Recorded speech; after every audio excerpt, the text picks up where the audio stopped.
Assalamualaikum dan salam sejahtera. Kami kumpulan 12 ingin membentangkan tugasan kumpulan kami SADN 1033 yang bertajuk Malaysia yang lebih bersih.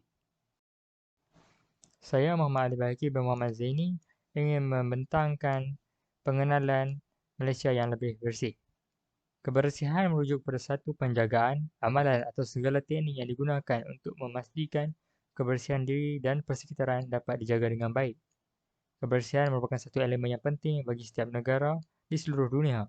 Perkara ini melambangkan imej negara di mana ia menjadi pandangan utama negara-negara lain, terutamanya negara yang maju.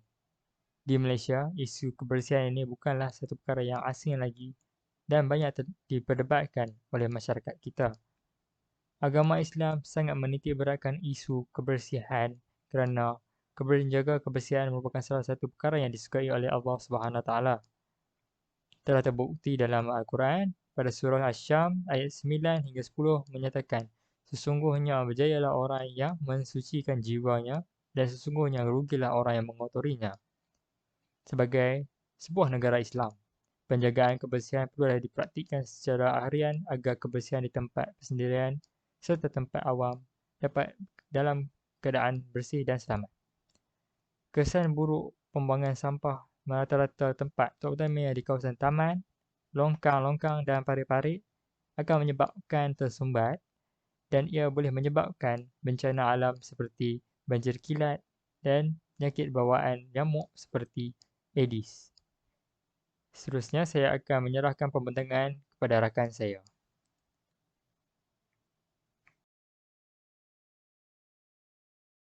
Assalamualaikum, nama saya Amirah Hanisa binti Awan Sulong, nombor metrik 287720. Hari ini saya ingin menceritakan mengapa Malaysia masih belum mencapai tahap kebersihan minda kelas pertama. Isu pembuangan sampah yang tidak terkawal juga turut menjadi punca utama Malaysia masih belum mencapai tahap kebersihan minda kelas pertama. Setiap negara di dunia ini tidak lari dari isu yang sama.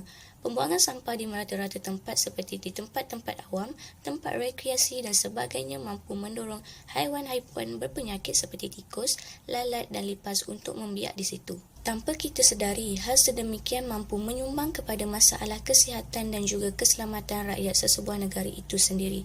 Bukan itu sahaja, membuang sampah di merata-rata tempat seperti longkang boleh menyebabkan longkang-longkang tersumbat sekaligus menyebabkan berlakunya bencana alam seperti banjir kilat kerana air hujan tidak dapat mengalir dengan sistematik.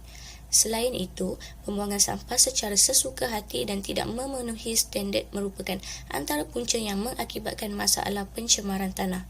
Apabila rakyat membuang sampah ke atas tanah, tanah tersebut akan tercemar dengan kandungan mikroorganisma dan virus yang berasal daripada sampah yang kotor tersebut.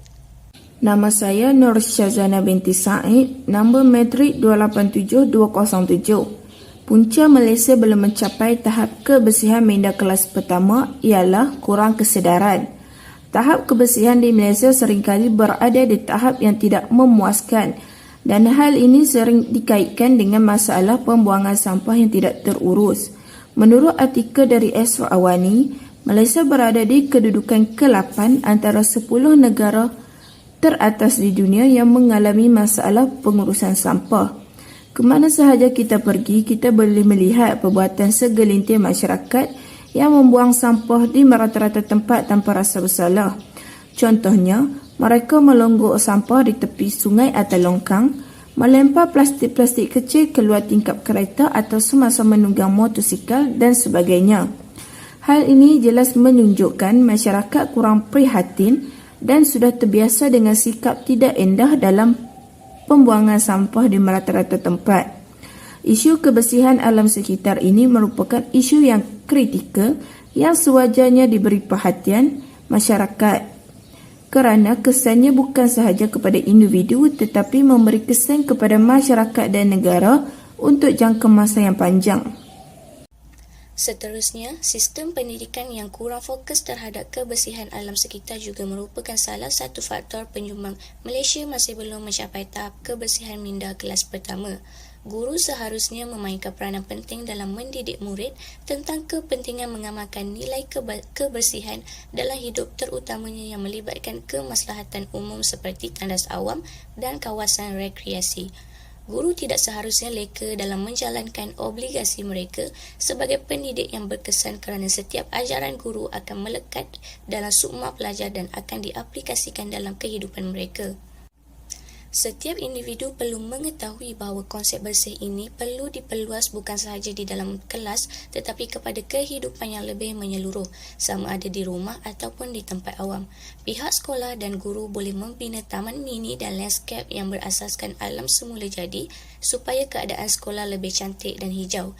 Langkah yang dijalankan dengan penuh berterusan dan konsisten ini sudah pasti dapat mendidik generasi muda kita tentang kepentingan amalan kebersihan dalam kehidupan seharian. Sekian dari saya. Terima kasih. Salam sejahtera, nama saya Chan Chi Teng.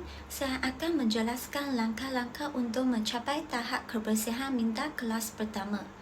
Antara langkah yang perlu diambil bagi mencapai tahap kebersihan minda kelas pertama ialah meningkatkan kesedaran sivik tentang kebersihan.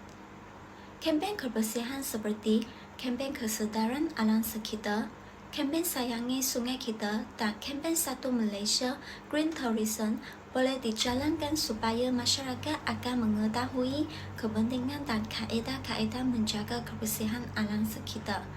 Seterusnya, slogan Negara Bersih Sihat pula digunakan supaya dapat meningkatkan kesedaran sivik sebagai rakyat Malaysia bagi menjaga kebersihan alam sekeliling.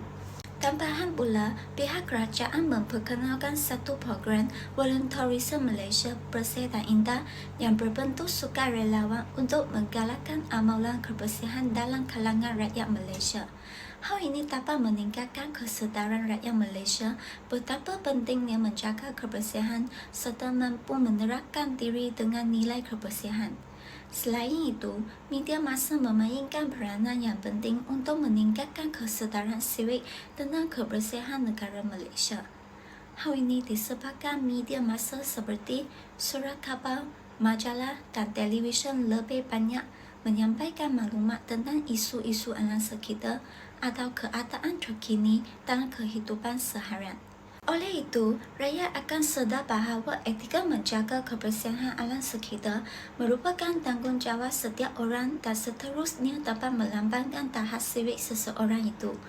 Bukan itu sahaja, kesedaran sivik tentang kebersihan dapat ditingkatkan melalui pihak sekolah dalam memperkenalkan pendidikan kebersihan alam sekitar dalam sekolah. Pendidikan moral dan pendidikan agama yang menitik beratkan melahirkan insan yang berakhlak mulia telah dilaksanakan dalam sistem pendidikan negara kita. Oleh itu, pelajar-pelajar akan mempelajari dan mempraktikkan amalan penjagaan kebersihan dalam kehidupan mereka. Sebagai contohnya, pihak sekolah boleh mengadakan kempen kebersihan di kawasan sekolah untuk meningkatkan kesedaran penjagaan kawasan sekolah.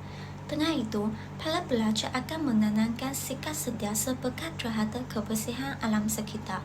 Konsep bersih telah ditunjukkan bukan sahaja diaplikasikan dalam sekolah, tetapi kepada kehidupan masyarakat yang lebih menyeluruh. Jelaslah bahawa meningkatkan kesedaran sivik tentang kebersihan amat penting untuk mencapai tahap kebersihan minda kelas pertama dalam negara Malaysia.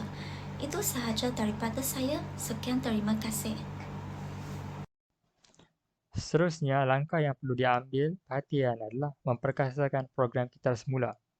Kita semula merujuk kepada satu proses, menukarkan semula bahan buangan yang dijadikan suatu barangan baru.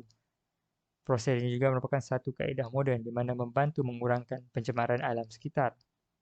Menurut Jabatan Sisa Pekerjaan Negara, dalam proses kita semula terdapat 3 komponen iaitu reduce, kurangkan, reuse, guna semula dan recycle, kita semula. Reduce memberi maksud kurangkan pembelanjaan ke atas barangan yang tidak diperlukan. Barangan yang jarang digunakan perlulah dikurangkan kuantiti semasa pembelian supaya tidak dijadikan beban semasa proses kita semula. Barangan bertosik perlu dikurangkan seperti cat dan plastik tidak terbiodegradasi. Yang kedua, reuse, iaitu penggunaan semula bahan atau produk yang dibeli secara berulang-ulang kali. Barangan yang dimaksudkan adalah boleh digunakan semula selepas penggunaan pertama. Penggunaan untuk kali kedua terhadap produk tersebut tidak semestinya berfungsi sebagaimana produk itu dicipta. Sebagai contoh, tayar kereta yang pada awalnya khusus kepada penggunaan kereta digunakan semula sebagai pasu bunga. Recycle merupakan satu kitaran di mana awalnya pengguna melakukan pengasingan bahan bungangan dengan membahagikan kepada dua bahagian, iaitu sisa yang boleh dikita semula dan sisa yang tidak ada boleh dikita semula. Kemudian disalurkan kepada organisasi yang menawarkan proses kita semula. Akhir sekali, produk itu menjadi produk baru kepada pengguna. Amalan 3R ini perlu didedahkan kepada semua masyarakat dengan memperkasakan program kita semula. Usaha-usaha kerajaan seperti dalam pendidikan di sekolah amatlah penting untuk menerapkan amalan ini kepada generasi muda. Tidak dengan itu, sekorangan badan bukan kerajaan seperti syarikat Ken Biro Sendirian Berhad telah menjalankan program Recycle for Life di sekolah-sekolah di kawasan Malaysia ini.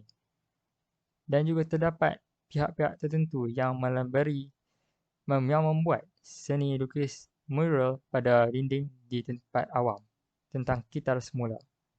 Semua kaedah ini secara tidak langsung mendidik masyarakat, terutamanya generasi muda agar lebih menyayangi alam sekitar. Salam sejahtera bagi semua.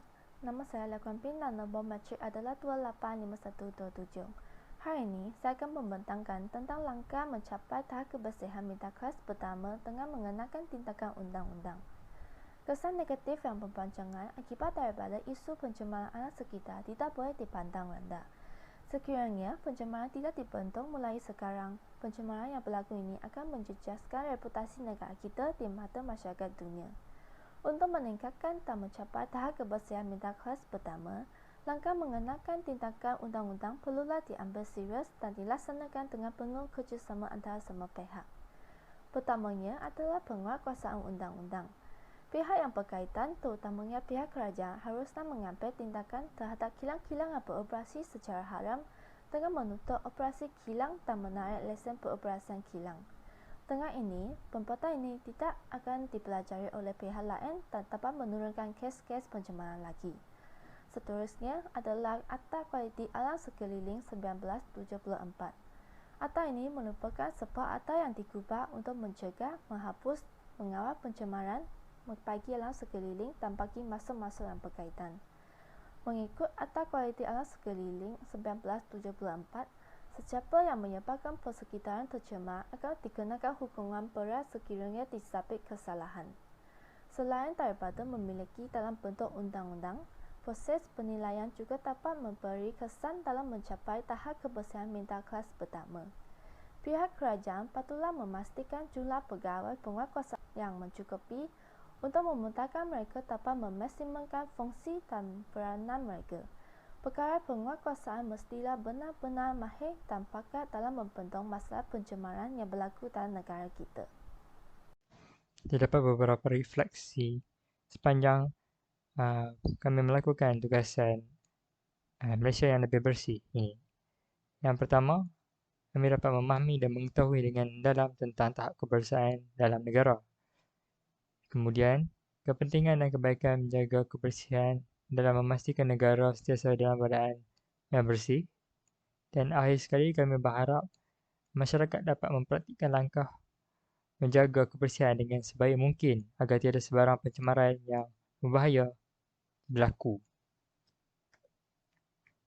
Kesimpulannya, kajian terhadap Malaysia yang lebih bersih yang dilaksanakan secara berkumpulan ini telah mendedahkan perkara-perkara baru yang boleh dipelajari. Ahli-ahli kumpulan juga dapat menambah ilmu pengetahuan dan telah membuka minda untuk mengetahui dengan lebih lanjut tentang tahap kebersihan di Malaysia. Bukan itu sahaja, ahli-ahli kumpulan juga dapat mengetahui punca Malaysia belum mencapai tahap kebersihan minda kelas pertama dan langkah yang boleh diambil untuk mencapainya. Akhirnya, kajian ini telah mengemukakan hasrat dan harapan pengkaji terhadap masa depan untuk Malaysia mencapai tahap kebersihan yang lebih bersih.